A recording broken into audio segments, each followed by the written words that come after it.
نبی پاک فرماتے ہیں میں دعا کرنے گیا، اے اللہ میری امت پہ قحط نہ آئے، اللہ نے فرمایا حبیب نہیں آئے گا۔ اے اللہ میری امت کے چہرے نہ بدلیں، گناہ کریں تو مسخ نہ ہو، حبیب نہیں بدلیں گے۔ حضور فرماتے ہیں میں نے ہاتھ اٹھایا کہ اللہ یہ آپس میں لڑے نہ، توجہ کرنا جملوں پہ، اے اللہ یہ آپس میں لڑے نہ۔ اللہ یہ بھی کہہ سکتا تھا حبیب یہ نہیں قبول کرنی دعا، اللہ بے نیاز ہے نا، چاہے قبول کرے اور چاہے، توجہ کرو غور کرو بات پہ، اللہ چاہے تو قبول کرے چاہے تو، اے اللہ میری امت لڑے نا، تو یہ نہیں فرمایا حبیب قبول نہیں کرتا، کہ محبوب یہ دعا مجھ سے مانگی نہ، اے حبیب تو دعا مانگ، تو مانگے میں قبول نہ کروں، یہ ہو نہیں سکتا، اس طرح کر یہ دعا مجھ سے۔ نبی پاک نے منافقین کے لیے دعا کرنی چاہیے کہ اے اللہ، اے مولا تو مہربانی فرما، اے اللہ کرم فرما، منافقین کو بھی بخش دے۔ تو میرے رسول پاک علیہ السلام فرماتے ہیں رب کریم نے مجھے منع کیا، اے محبوب یہ والی دعا، یہ دعا ہی نہ مانگ، یہ دعا اللہ کو کوئی مجبور کر سکتا، لیکن اگر اللہ پیار کرے تو، بھائی دنیا داری کا چودھری صاحب کا، مولوی صاحب کا، پیر صاحب کا ایک عام مشہور مقولہ ہے، فلاں بندہ آ گیا تھا اس کو میں انکار نہیں کر سکتا تھا، کیوں جی وہ بندوق لے کے آیا تھا، کر دینا تھا انکار، فلاں آدمی آ گیا تھا پھر میں اس کو انکار، اور فلاں بندے کو ساتھ لے آیا تھا اس کو انکار ہو سکتا، کیوں جی؟ دو باتیں ہوتی ہیں، یا پیار بڑا ہے یا عزت بڑی ہے، دو ہی باتیں ہیں، یا میں اس سے پیار بڑا کرتا ہوں یا میں اس کی، اللہ اپنے نبی سے پیار بھی بڑا کرتا ہے اور اپنے نبی کی عزت بھی بڑی فرماتا ہے، بس یہ سمجھ لے بات۔ وسیلے کا معنی یہ ہے کہ اللہ اپنے نبی سے پیار کرتا ہے، اپنے محبوب کو اللہ بڑی عزت عطا فرماتا ہے۔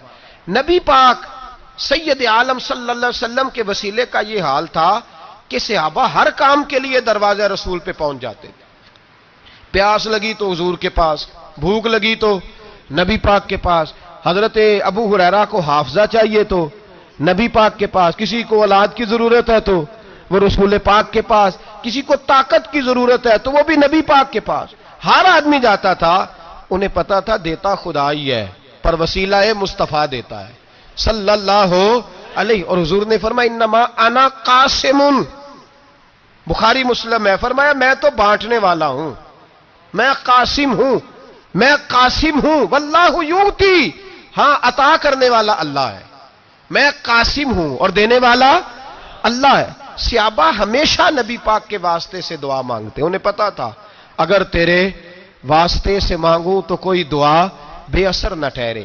ترمذی شریف، ابن ماجہ، دیگر تمام کتب میں، امام احمد نے اپنی مسند میں نقل کیا، حضرت عثمان ابن حنیف کہتے ہیں میں نبی پاک کے پاس بیٹھا تھا تو ایک نابینا صحابی آئے، عرض کرنے لگے یا رسول اللہ صلی اللہ علیہ وسلم میں نابینا ہوں، میرے لیے دعا کریں اللہ مجھے آنکھیں عطا فرمائے، دعا کریں۔ اب حضور نے پتہ کیا کہا، نبی پاک نے فرمایا دو باتیں ہیں، یا تو صبر کر لے یا میں دعا کر دیتا ہوں، صبر کرے گا تو اللہ جنت دے گا، یا تو صبر کر لے یا میں، صحابی بڑے پیارے تھے، کہنے لگے یا رسول اللہ جنت تو اللہ اپنے فضل سے دے گا ہی، میں نے نہیں صبر کرنا، مجھے آنکھیں چاہیے، اور پھر یہاں آ کے صبر کروں، این خزانے کے پاس جا کے صبر کروں، حضور میں نہیں صبر کرتا، اب دعا کریں۔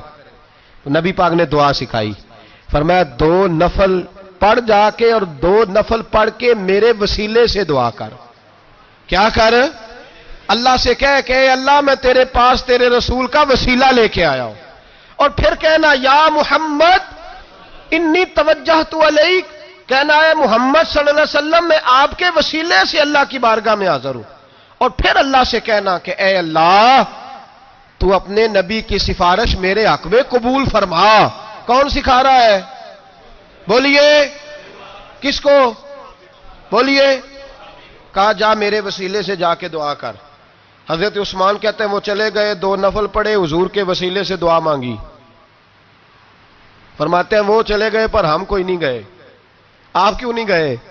تو صحابہ کا نظریہ بتاتا ہے کہ وہ گئے اس لیے نہیں کہ ہم حضور کا معجزہ دیکھ کے ہی جائیں گے، کہتے ہیں ہم گئے نہیں، تھوڑی دیر گزری تو وہ صحابی جو اندھے گئے تھے جب واپس آئے ہیں تو اللہ نے انہیں آنکھیں عطا فرما دی، گئے تھے تو نابینا تھے، آئے تو بینا ہے۔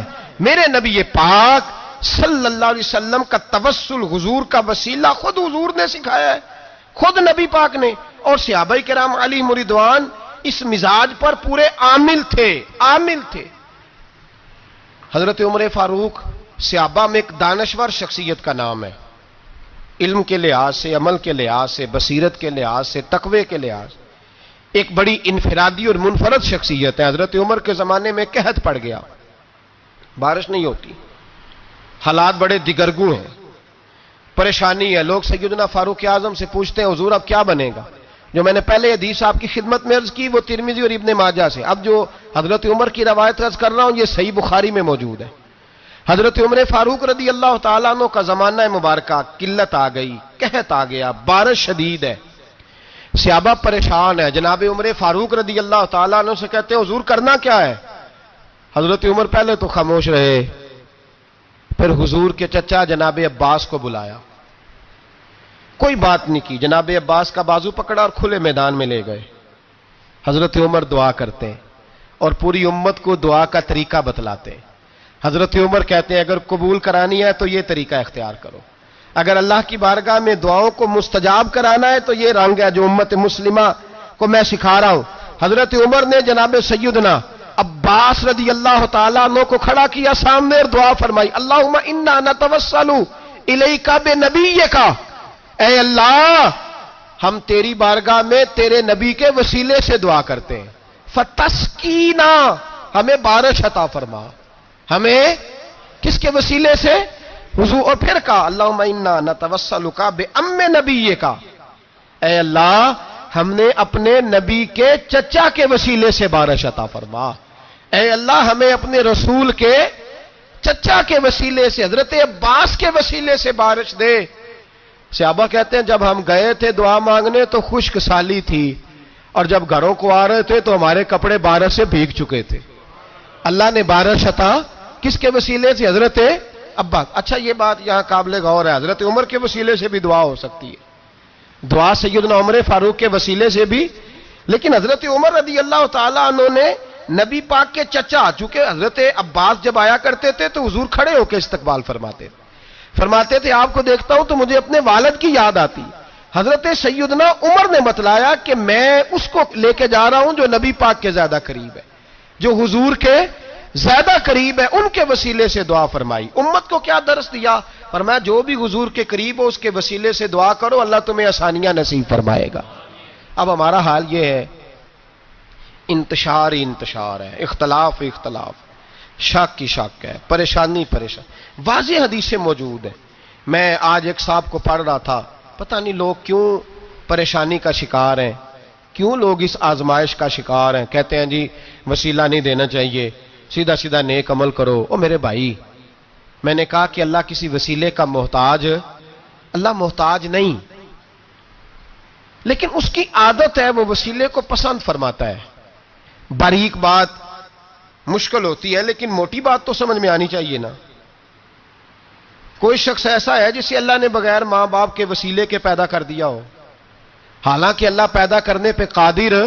حضرت آدم کو کیا ہے نا، حضرت حوا کو، جناب عیسیٰ علیہ السلام کو بغیر باپ کے پیدا.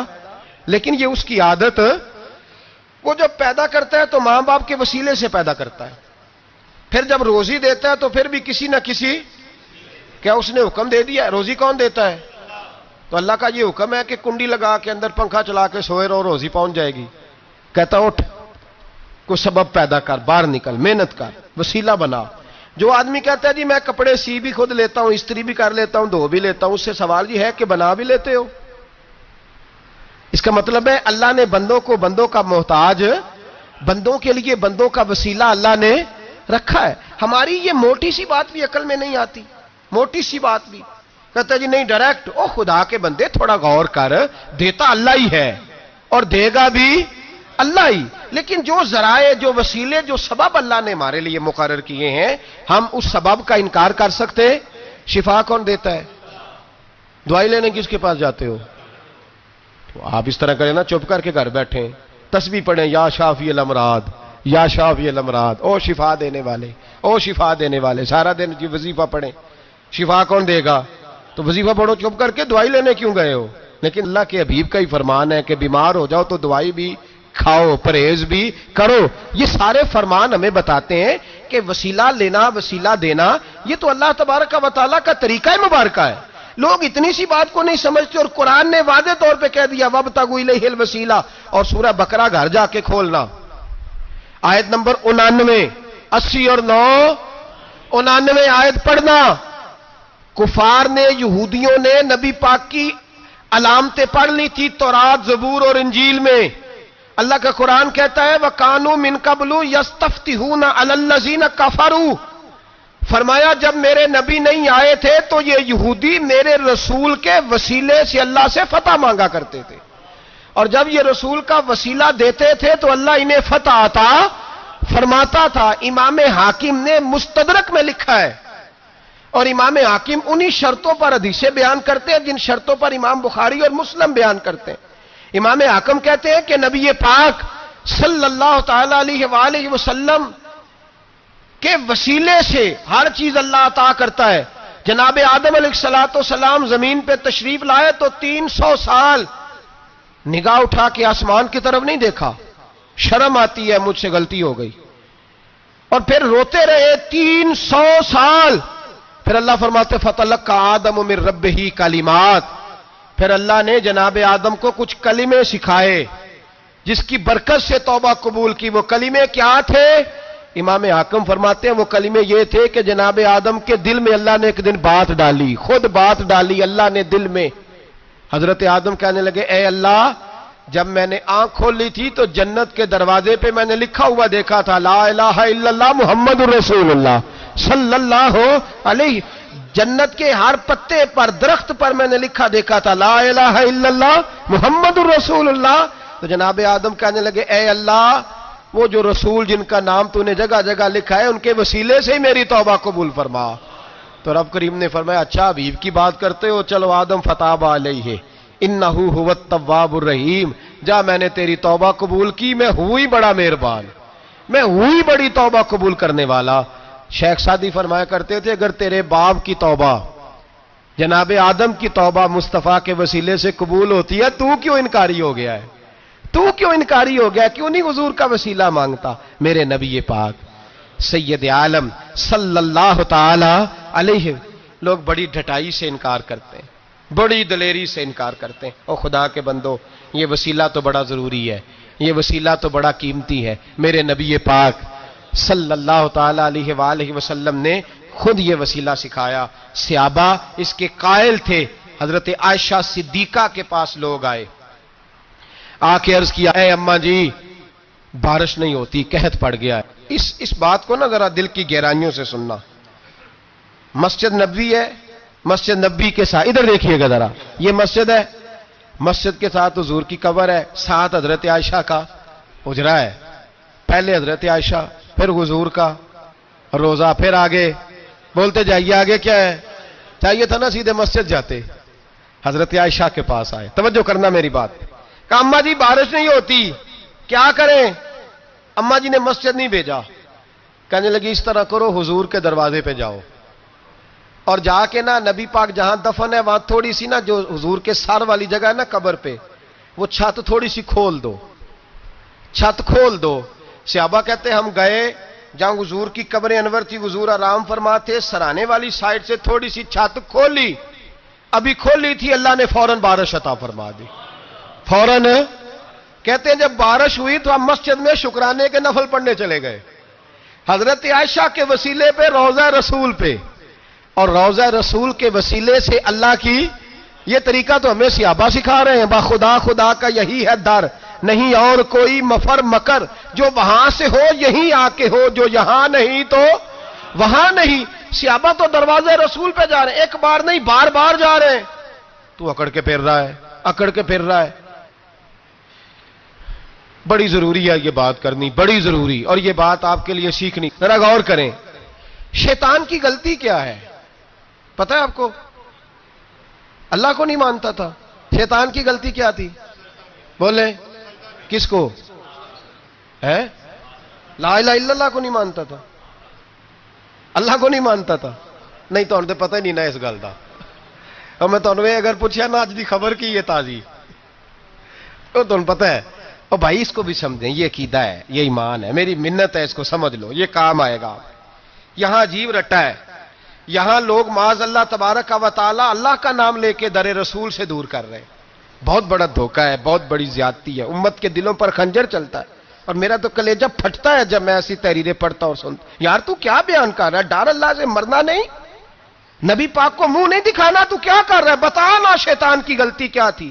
وہ تو صاف ستھری بات کر رہا تھا، یا اللہ ایک نہیں تو لاکھ سجدہ کرا میں تجھے کرتا ہوں۔ اللہ نے فرمایا ادھر آنا، میرے محبوب کو سجدہ کر۔ کہنے لگا نہیں کرتا، فرمایا فخرج فإنک رجیم، نکل جا تو لعنتی ہے۔ جو حضرت آدم کو وسیلہ نہ مانے وہ لعنتی ہے، اور جو روضہ رسول پہ کھڑا ہو کے کہے میں نبی کو وسیلہ نہیں مانتا، جو دروازے رسول پہ پہنچ کے کہے میں نبی پاک کو وسیلہ نہیں مانتا، جو مصطفیٰ کے وسیلہ ہونے کا انکار کرے، تو کہتا ہے کہ دنیا میں وسیلہ نہیں مانتا۔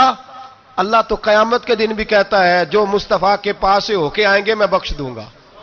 شفاعتی لأہل الکبائر من امتی، حضور فرماتے ہیں موٹے موٹے گناہگار آتے جائیں گے، کالی کملی کے نیچے چھپاتا جاؤں گا، جنت میں بھیجتا جاؤں گا۔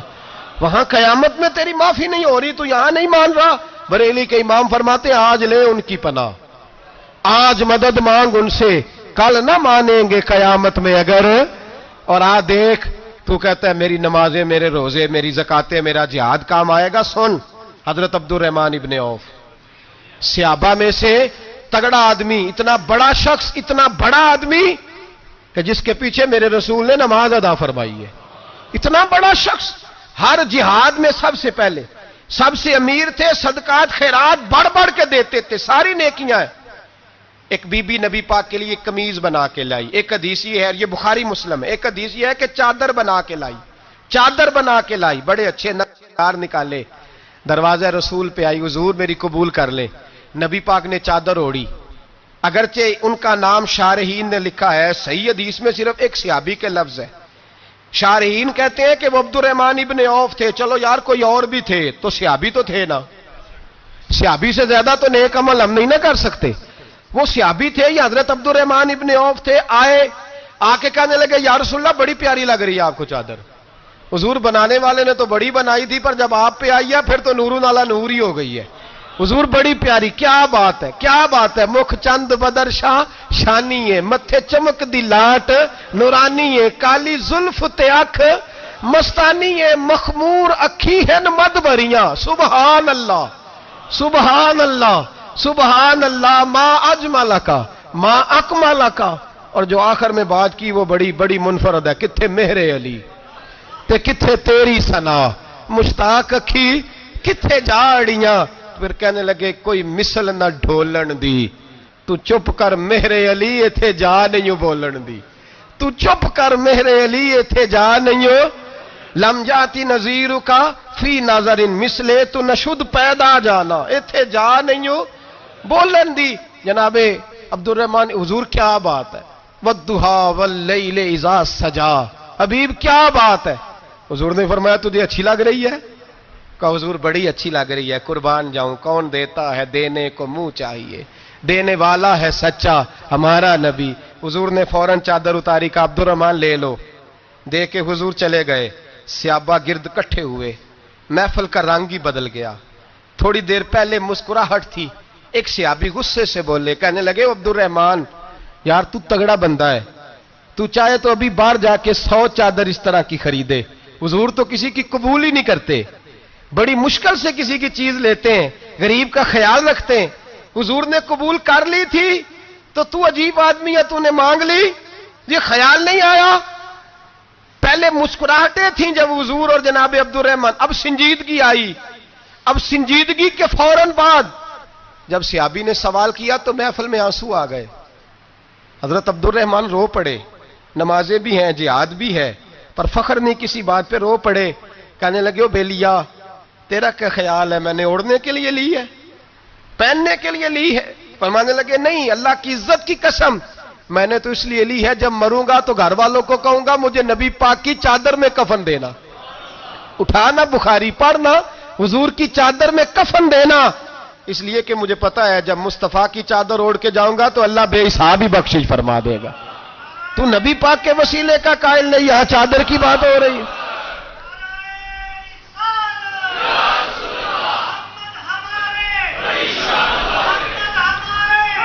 سنیے سنیے اور غور کیجئے، حضرت مولا علی شیر خدا رضی اللہ، ان کی اماں نے نا حضور سے بڑا پیار کیا۔ حضرت ابو طالب کے گھر میں نبی پاک نے پرورش پائی۔ ان کی والدہ حضرت علی کی والدہ جناب فاطمہ بنت اسد حضور سے بڑا پیار کرتی۔ صحابہ کہتے ہیں اس دن حضور بڑا روئے جس دن حضرت فاطمہ نے مدینے میں انتقال فرمایا۔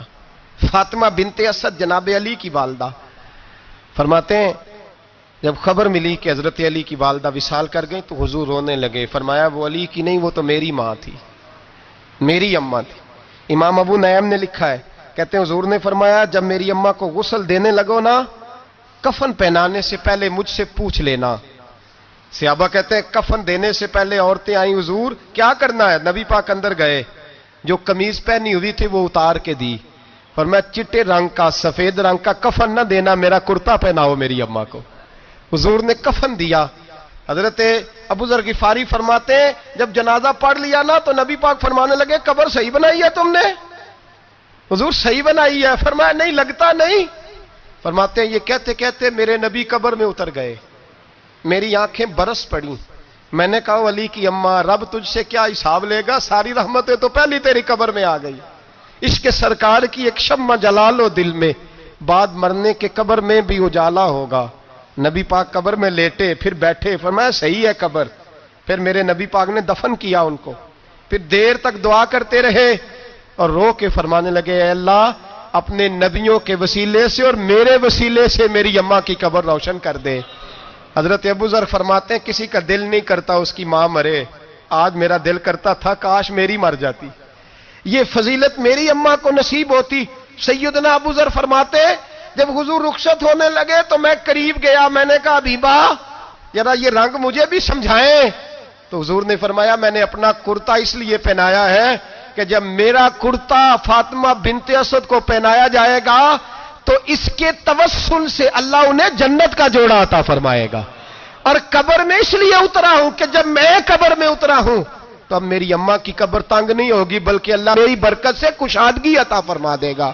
پسے مردن فرشتوں نے جو تلاشی لی تو کیا نکلا، فقط ایک دل کے گوشے سے خیال مصطفیٰ نکلا۔ اور میاں صاحب تو تڑپ اٹھے، کہنے لگے قبر میری تے میرے اپیرا جے کر پاویں پھیرا، قبر میری تے۔ چلو زندگی میں بھی دعا رہی، زندگی میں بھی دعا رہی کہ تو آئے، میں کو جیتے میرا دل بر سونا کیوں کر اس نو بھاواں، وہ ویڑے میرے وڑدا نہ ہی میں پئی لکھ وسیلے پاواں۔ میں نے زندگی میں بھی کہا وہ نہیں آیا، کی سی جے درد بن کے آ جاندو، وہ نہیں آیا۔ میاں صاحب کہتے ہیں میری قبر میں بھی یہ دعا رہی، قبر میری تے میرے اب پیرا جے کر پاویں پھیرا، قبر میری تے میرے اب پیرا جے کر پاویں پھیرا، قبر دے وچوں ہڈیاں اٹھ کے مجرا کر سن تیرا۔ تو آ تو صحیح، میرے رسول پاک سید عالم صلی اللہ علیہ وسلم خود قبر میں لیٹ گئے۔ او بھائی یہ وسیلہ اتنا پیارا، یہ وسیلہ حضرت ابو ذر فرماتے دل کرتا تھا یہاں میری اماں ہوتی، اتنی کرم نوازیاں، اتنی بندہ نوازیاں، اتنی رحمتیں۔ حضور نے خود حضرت زینب نبی پاک کی صاحبزادی بڑی بیٹی کا وصال ہوا، حضور اس دن بھی بڑا روئے اور فرمایا جب میری بیٹی کو غسل دے لو تو پہلے مجھے بتانا، کفن نہ دینا۔ صحابہ کہتے ہیں حاضر ہوئے، یا رسول اللہ بی بی صاحبہ کو غسل دے لیا کیا کرنا ہے؟ تو حضور نے اس دن بھی کرتا اتار کے دیا، فرمایا میری قمیض میں میری۔ او بھائی یہ وسیلہ نہیں، یہ تجھے وسیلہ۔ ایک صحابی حضرت ابو معذورہ، شریعت میں کندھے تک بال رکھنا جائز ہے، اس صحابی کے اتنے لمبے بال تھے کہ جب وہ بیٹھتے تھے نا بیٹھتے تھے تو نیچے دب جاتے تھے۔ لوگوں نے منع کیا کٹواتا کیوں نہیں؟ فرمانے لگے نہیں کٹوانے۔ کہا کیوں؟ فرمانے لگے قبر میں لے کے جانے، قبر میں۔ کہا کیوں؟ فرمایا ان بالوں پہ ایک دفعہ نبی پاک نے ہاتھ رکھا تھا، حضور نے دست مبارک رکھا تھا، میں ساتھ للحد میں عشق کے رخ شاہ کا داغ لے کے چلے. ہم نے اندھیری رات سنی تھی چراغ. عبداللہ بن عتیق صحابی ہیں, حضور نے گستاخ قتل کرنے بھیجا, انعام دیے. انتقال کا وقت آیا تو بچوں کو بلایا, کہنے لگے یہ ایک ڈنڈا ہے, عصا ہے, جب مروں تو میری قبر میں رکھنا. کہا ابا جی سنا نہیں کبھی کسی نے ڈنڈا قبر میں رکھا ہو, عصا آپ کی قبر میں کیوں رکھے؟ فرمایا بیٹا تمہیں پتہ نہیں, یہ معمولی نہیں, یہ وہ ہے جو میرے رسول نے مجھے دیا تھا. یہ میری قبر میں, قبر میری تے میرے اب پیرا جے کر پاویں پھیرا, قبر دے وچوں ہڈیاں اٹھ کے مجرا کن سن تیرا. پسے مردن فرشتوں نے جو تلاشی لی تو کیا نکلا, فقط ایک دل کے گوشے سے خیال حضرت انس بن مالک کہتے ہیں مر جاؤں تو حضور کے منہ مبارک میری زبان کے نیچے رکھ دینا. حضرت امیر معاویہ فرماتے ہیں میرے پاس حضور کے ناخن ہے, جب میں مروں تو میرے کفن میں رکھ دینا. میرے اعلیٰ حضرت فرماتے ہیں ہمارے پاس کوئی شے نہیں, کوئی شے نہیں, نہ ہمارے پاس حضور کے بال مبارک, ہم کم نصیبوں کے پاس, ہم غریبوں کے پاس نہ منہ مبارک, تو حضور آپ کے پاس کیا ہے؟ فرمانے لگے لحد میں عشق رخ شاہ کا داغ لے کے چلے. کہنے لگے کلیجہ پھاڑ کے دیکھو اندر دل پہ میں نے نبی کا نام جو لکھا ہوا ہے. لحد میں عشق رخ شاہ کا داغ لے کے چلے. ہم نے اندھیری رات سنی تھی چراغ لے کے چلے. حضور کا, نبی پاک صلی اللہ علیہ وسلم کا وسیلہ جو ہے, اس موضوع پر ہی بولتے جانے کو دل کر رہا ہے, لیکن اس عنوان کو ختم بھی کرنا ہے. ایک ہے حضور کا وسیلہ, ایک ہے اولیاء کا وسیلہ. یہ بات بھی 2-4 منٹ میں سمجھ لیں. صحیح بخاری مسلم میں میرے نبی پاک نے فرمایا ہے, حضور فرماتے ہیں لوگ جہاد کرنے جائیں گے, ایک زمانہ آئے گا میرے بعد لوگ جہاد کریں گے, پوچھا جائے گا تم میں کوئی صحابی ہے؟ کہا جائے گا ہے, تو نبی پاک فرماتے ہیں صحابی کی وجہ سے اللہ فتح عطا فرما دے گا. گویا ولی کا وسیلہ دینا. حضور فرماتے ہیں پھر لوگ جہاد کرنے جائیں گے تو پوچھا جائے گا مسلمانوں سے تم میں کوئی صحابی ہے؟ کہیں گے کوئی نہیں. کہا کوئی تابعی ہو صحابی کو دیکھنے والا؟ کہا جائے گا ایک ہے. تو فرمایا اس تابعی کی برکت سے اللہ فتح عطا فرما دے گا. نبی پاک فرماتے ہیں بخاری مسلم کے لفظ ہیں, پھر پوچھا جائے گا لوگ جہاد کرنے جائیں گے, کوئی صحابی ہے؟ کوئی نہیں. کوئی تابعی ہو؟ کوئی نہیں. کوئی صحابی کو دیکھنے والے کو دیکھنے والا تبع تابعی ہو؟ ایک تبع تابعی ہے. تو نبی پاک فرماتے ہیں اس کی برکت سے ہی اللہ فتح عطا فرما دے گا. مشکات میں بخاری میں موجود ہے. نبی پاک فرماتے ہیں یہ جو اللہ تم پہ بارشیں برساتا ہے, تمہیں رزق دیتا ہے, یہ تمہارے ضعیف لوگوں کے وسیلے سے اللہ دیتا ہے, یہ کمزوروں کے وسیلے سے دیتا ہے. مشکات میں لفظ ہے, نبی پاک نے فرمایا 40 ابدال ملک کے شام میں ہوتے ہیں, جو عذاب تم سے دور رہتا ہے ان کی وجہ سے رہتا ہے, جو تم پر بارشیں برستی ہیں ان کی وجہ سے برستی ہیں. وہ کوئی بیٹھا ہوا مجھے دور دعا دیتا ہے, میں ڈوبتا ہوں پر سمندر اچھال دیتا ہے. شیخ سعدی فرمایا کرتے تھے میری زندگی میں جتنی بلائیں ٹلی ہیں میرے شیخ کے وسیلے سے ٹلی ہیں, میں اس کی چھتری کے نیچے رہتا ہوں, کرم مجھ پہ برستا رہتا ہے. اتنی حدیثیں سنا کے ایک واقعہ سنانا تو بنتا ہے کہ نہیں بزرگوں کا. میں چونکہ جب عقیدے کا موضوع ہوتا ہے تو میں نیچے نہیں اترتا, میں قرآن و سنت کے عین بیچ رہتا ہوں.